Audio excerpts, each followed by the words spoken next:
Hi students, I'm Coach Max, and today we are speaking about spatial awareness, also known as scanning. We will discuss what scanning is, why scanning is important. We will look at who should be scanning and where and when scanning happens. Also, we will look at examples of scanning done by 4 professional players: Lionel Messi, Cesc Fàbregas, Andrea Pirlo, and Jessie Fleming. To me, scanning is a very important topic because no matter how good you are and how advanced you are, you can still improve. And also, it's never too early to learn about scanning. So to begin, let's discuss what scanning is. A lot of the times you hear your coaches scream at you, check your shoulder, and then you do this quick look back or a ponytail whiplash if you're a female player, without actually seeing what's happening behind you. So at its core, scanning is about giving you extra information about what happens around you, about seeing the spaces, seeing players, both your teammates and your opponents, and seeing the ball. So let's run a little experiment here. So if I were to tell you to pick a cone, and then each cone would have a monetary value associated with it. So we have $5, $10, whatever it is. And I will make the money visible. You're most likely picking this one. You will be earning $10. But if you had the full information about your surroundings, maybe you would have picked this one here. That is worth $50. So in a way, scanning could really mean a difference between earning $5, $10 and $50. Furthermore, the ball travels at about 80 kilometers per hour in professional game, and players only travel at about 25 kilometers per hour. These numbers are different when you're playing youth football, but the correlation is about the same. So the ball is usually about 2.5 times quicker than the player. The way I think about this is if you were to receive a pass from about 20 meters, during this time, while the ball is traveling, your opponent can move up to 8 to 10 meters. This is huge distance in not a lot of time. So if you saw that you have enough room behind you, maybe a good 10-meter distance where you can receive the ball in half turn and go towards the net, this picture could totally change by the time that your teammate gives you the ball and you receive it at your feet. You may turn around and your opponent will be right behind you, and that causes some problem. So the better players that get differentiated by this technique of scanning, they're able to check the space around them about 4 to 10 times while this ball is traveling. And we will see great examples of this done by professional players. Now, some of you will ask, so who should really be doing the scanning? If I'm playing a defender or a goalkeeper, I'm mainly facing forward. Do I really need to check my shoulder? If I'm playing a winger and I'm always facing my body towards the field and I see the whole field, do I really need to check my shoulder? My answer to all of these is yes, absolutely. Everybody has to check your shoulder, and even if you're the goalkeeper, you'll know already at the early ages we teach you at the goalkeeper school about making sure that you know where your posts are. So you would make quick glances behind you to make sure that you are centered in the goal. As a center back, you will be checking your shoulder to make sure the sneaky strikers from the opposition team are not anywhere behind you or close to you.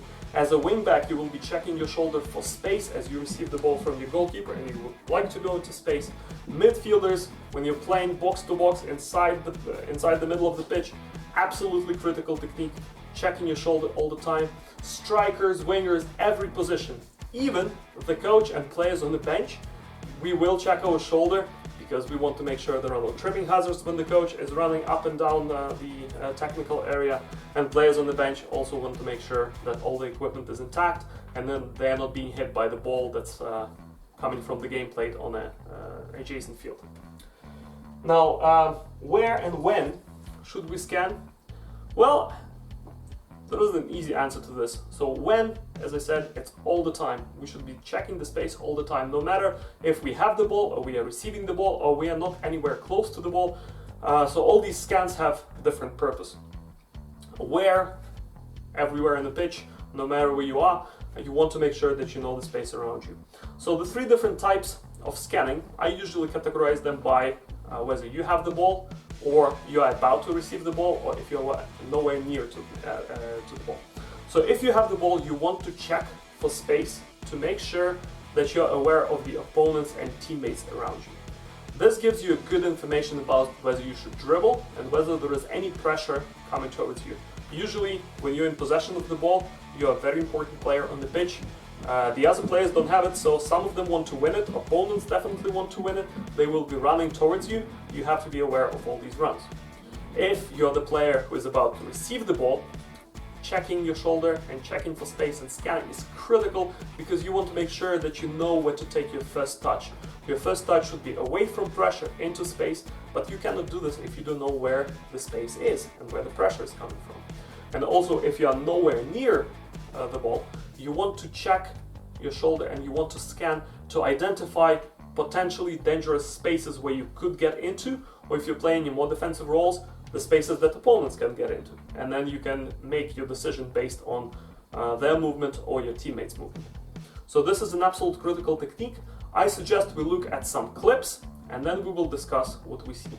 Our first exhibitor will be Lionel Messi, Golden Ball winner, fantastic player, playing for Barcelona. I think you will like this.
So our next presenter is Cesc Fàbregas. He is a fantastic midfielder who played for Arsenal and for Spain.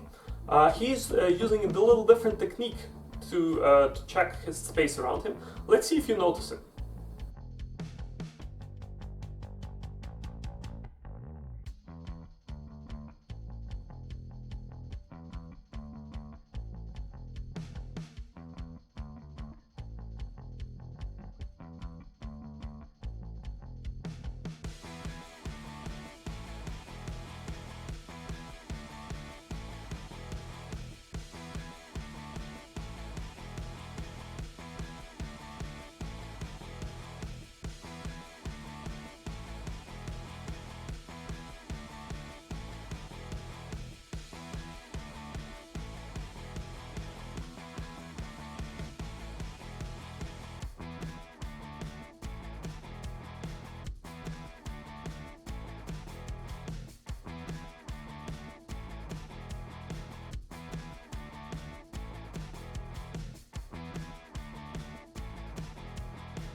Now our third presenter is Andrea Pirlo, fantastic Italian, a legend in his country, a legend for both Milan and Juventus.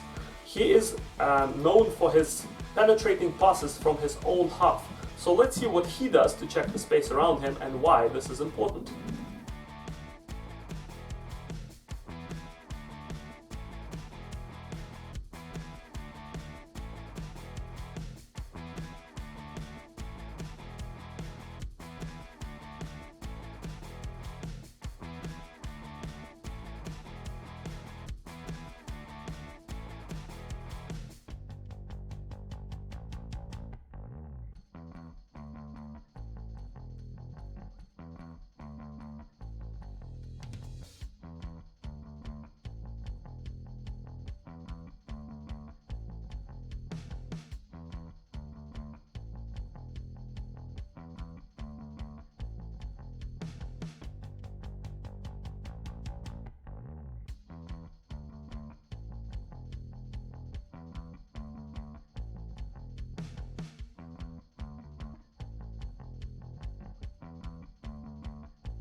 And our last presenter is Jessie Fleming.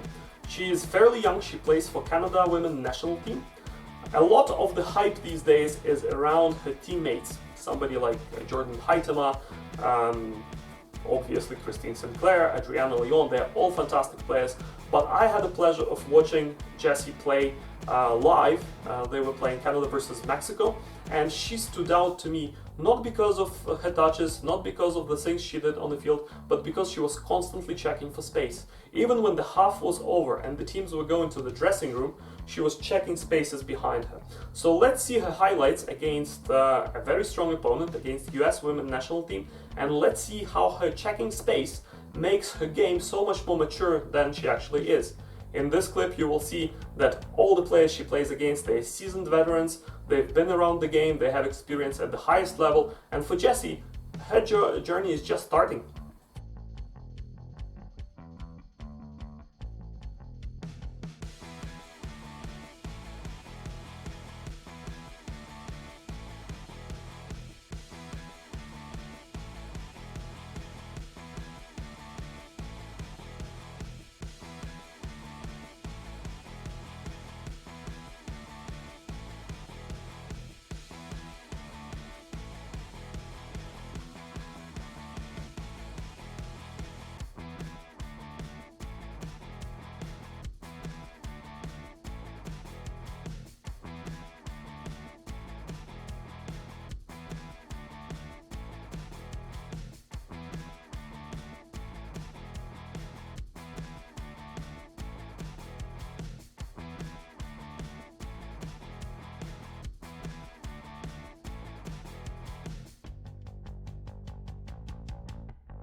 Now, a special bonus content for you.